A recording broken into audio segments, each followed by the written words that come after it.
Let's get started with the discussion over Ed Miliband's race to reach net zero targets. This is not all of net zero, but it's a bit of net zero that he wants us to reach by 2030. And there are warnings that it'll lead to higher bills and risk 1 million jobs. Now then, under the strategy, there'll be a reform of planning rules. Critical infrastructure, such as onshore wind farms, will be prioritised. But to hit the 2030 target bit, an average of 40 billion worth of investment per year, coming mainly from the private sector, that will be needed. And there are quite a few people saying energy can get more expensive. There are quite a few people saying this will be a major change for our system, for the economic system. So let's talk to a couple of people on different sides of the debates here. Ross Clark is writer and author of Not Zero, and Chaitanya Kumar is head of environment and economy at the new Economics Foundation. Chaitanya, maybe I can start with you. First of all, maybe you could tell us why you think it is so important to reach these targets by 2030. Well, climate change is one of the primary imperatives for achieving this target so soon. But much more importantly, and perhaps worth discussing on this call, is the economic opportunity. You just mentioned just now about £40 billion of investment every year. That is great for an economy that has suffered from a lack of private investment and public investment over the last decade. And if you're going to see that in an economy where that's also going to result in reduced carbon emissions, that's a win-win. So that's the reason why I would support going fast and going big on clean energy in the next 5 years. What is the point of going fast and going big if, as I mentioned in my introduction there, that other countries, for example, the United States, China, India and others, don't do this? We can be a beacon, we can be a world leader, that's fine, but if it puts our economy at some risk, as some say it might, would that be worth it? Well, I guess I don't buy the premise that this would put us at a risk, and perhaps Clark can clarify that. Ross is his first name. Sorry. We'll come to him in just a second, yeah. Yes, but for me, the way I see it is this is one of the biggest economic opportunities. You're right about the fact that Britain is about 1%, less than 2% of global carbon emissions. But let's put that in context. We are a historically large carbon emitter, and historical carbon emissions are the ones that are causing climate change today. But putting that fact aside, you're right that we are a very, very, very small contributor in the global carbon emissions. Having said that, going big on EVs, going big on offshore wind, going big on solar, all of these are huge economic opportunities. And if you don't take them, China will, the Americans will, Europe will. And I guess that's my biggest concern. Okay. Why lose out on the big economic opportunity that we've got ahead of us? So for you, is it a primarily economic argument rather than an environmental one, Chaitanya? I just want to understand your thinking on this. I would say so, yes. Okay. Ross, how would you respond to what Chaitanya has said there, and indeed what others have said? For example, Andy Mayer from the Institute of Economic Affairs says you can't make energy cheaper by deliberately making it more expensive. What the government is calling welcome investment to the consumer means higher bills. Yeah, well, what we've had today is Ed Miliband has published his plan for decarbonising the grid by 2030. Well, he was going to decarbonise it. Now he says he's just going to reduce it by 95%, allowing himself a little bit of wriggle room, which he wasn't allowing himself earlier.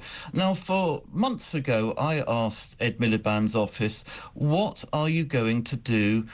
How are you going to cope with the intermittency problem? What are you going to do on days like today when there's hardly any wind energy, there's hardly any... It's a classic argument, isn't it? The wind doesn't always blow, the sun doesn't always shine, yeah. Yeah, and today Miliband has produced some kind of answer to that. And his answer is that he's going to keep the entire fleet of existing gas-powered power stations on stream, on standby for days like today. Now, it's going to cost a fortune to keep this fleet of gas stations just to use them occasionally. I mean, it's going to make the cost of gas-powered electricity, it's going to cost a fortune. And in addition, of course, to keeping all the gas power stations, we've got to pay for all the new wind turbines, solar farms, pylons and so on, which, as you said earlier, is going to cost £40 billion a year in investment. Now, all this is going to feed through into bills.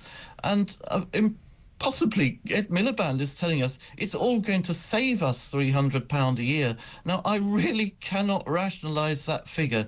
It comes from a study by a think tank called Ember a couple of years ago, and all they did was to compare the cost of, gas power at the time, which was at the, during a spike after the Ukraine invasion, and compare that with the cost of building wind plants at the time, and they made no attempt to, factor in the costs of solving the intermittency problem. I want to get Chaitanya's response to that in just a second, but first of all, I just want to play a couple of clips. Firstly, from Ed Miliband, talking about the government's plans on cleaner energy. This was from the BBC this morning.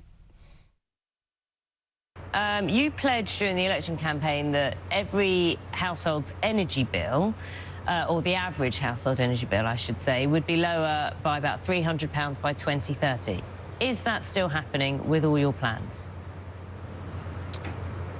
This was based on independent modelling, yes, up to £300. That's what we said. And here's the thing: we now have the independent Ed Miliband, apologies. System. Apologies. You said up to £300. That could be £1. Is it £300 or not?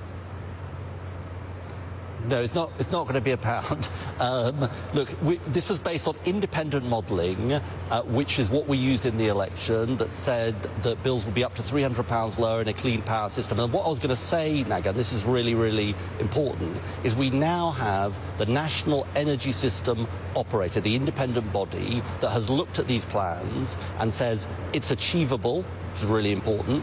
It gives us energy security. It will lower the cost of electricity, and it can lead to lower bills. Kemi Badenoch has responded to what Ed Miliband's been saying on this general issue. Let's see what the Conservative leader has said about this today. We had a plan that was based on energy security, that was not going to be overly reliant on the weather. Investing more in nuclear is something that should have happened a long time ago. I think in coalition there was difficulty with the Liberal Democrats who did not want nuclear. Nuclear is one of the key things that will help us deliver both carbon emissions reduction and energy security. That's Kemi Badenoch there, the leader of the Conservative Party, leader of the opposition there. So, Chaitanya, to come back to you, what do you think about this £300 figure about household energy bills? Do you think that is reasonable? And how would you calculate it? Do you think it's a true figure of how much people might save if we do what Ed Miliband tells us to do? Look, I'm not a representative for Labour, but it is incredibly... I would not argue that. I'm just wondering what you think of the figure. It is incredibly difficult to make that kind of claim and project 6 years from now what a bill reduction might be. To have such a precise figure was always, even during the election campaign, we were always worried that how could you commit to a very precise figure of £300 reduction 6 years from now? That is always going to be difficult. It's crystal ball gazing, and it's very difficult to make that claim. Having said that, we know one thing for sure. If you're going to build all of these renewables, the wholesale component of your energy bill, the bit that went up dramatically in the last 3 years, that bit will fall. And that's a good thing for British consumers. The bit that will go up is the policy costs, the costs that Ross is talking about in terms of building all of these renewables. They will be transmitted through your energy bill, right? So we all will pay a higher amount as part of the policy costs. Now, will the fall in wholesale prices offset the rise in policy costs? That's the million-dollar question, and we do not know for sure. So that's where the debate is. That's where the crystal ball gazing is. And we can't be so simplistic about this. Sure, I get that, and some would argue, and you're obviously not a representative of the Labour Party, but some would argue perhaps Ed Miliband has been a bit simplistic about this. Chaitanya, I wonder why the rush here? Why the rush? Because you're saying if we don't do it, China, other countries will do it. Okay, that's fine, they may get the economic benefit of it, but also presumably the cost of moving in this direction, the cost of the technology, if other countries do it first, that will come down because the technology will be there. So why rush, I suppose, is the question that I have, Chaitanya. I guess the perfect example for us is the offshore wind industry. Now, the coalition government, interestingly, back in 2012, 2013, took a big gamble that we're going to invest heavily in offshore wind because UK as a country is blessed with lots of wind. What was then a nascent industry is now a huge industry that's creating thousands of jobs and billions of pounds in GVA across the country. That's the kind of system we want for other sectors as well. Say batteries, electric vehicles, green hydrogen, all of these sectors are in their infancy at the moment. We can actually reap the dividends, the economic dividends, if we go first. That's the opportunity I'm referring to here. Big opportunity, Ross, something we should embrace quickly and swiftly to get to 2030. What do you make of those arguments? Well, our offshore wind industry, our renewables industry is certainly creating jobs, but not so much in Britain, and mostly in China. That's where they're making wind turbines, they're making solar panels and so on. And, the idea of moving first does not necessarily create wealth for you.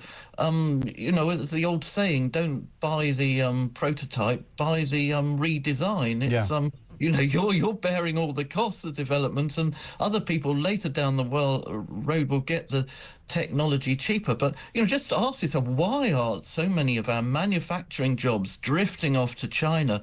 And one of the reasons is Britain has the highest industrial energy prices in the world, or of any country that's surveyed by the Chaitanya's nodding there. I mean, he's saying his plan would bring those down.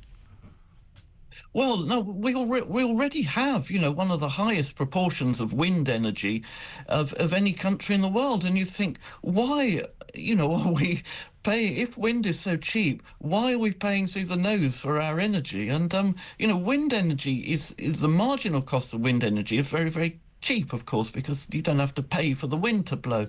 But when you have to deal with the sort of, the backup and the intermittency problem, energy storage, that all adds on, extra layers of cost. And the other thing is, people have compared wind power, the cost of wind power, with cost of gas power over the last couple of years since the invasion of Ukraine. But actually, if you take an average of the last 10 years, gas power is still cheaper than wind power. We had this huge spike in gas prices. That's come down. Next year, there's many analysts think that oil and gas prices are going to fall substantially because OPEC countries are going to up production to retain their market share, and that will bring oil and gas prices right down, which will change the economics again. Final word from Chaitanya, please. Look, I go back to my earlier argument about the fact that this is a massive economic opportunity for Britain, and we are, I think, on the right path when it comes to clean energy. And if you replicate the same across things like electric vehicles and batteries, and be a first mover on some of these technologies, that's great, and that's a good thing. And I really don't want us to undermine some of the smartest minds and brains that we've got in the country who are trying to solve a lot of these big problems about what happens when the wind doesn't blow and the sun doesn't shine. Everybody knows that, we get it. But that is where engineers right now are working hard to figure out how can we have a system that's predominantly driven by renewables with some backup from gas can ensure that we have a secure energy system while delivering cheaper bills for everybody. Okay. That's the goal, and I think we are working towards that. Gents, thank you both very much indeed. That's Ross Clark there, writer and author of Not Zero, How an Irrational Target Will Impoverish You, Help China and Won't Even Save the Planet, and Chaitanya Kumar there, who is Head of Environment and Economy at the New Economics Foundation.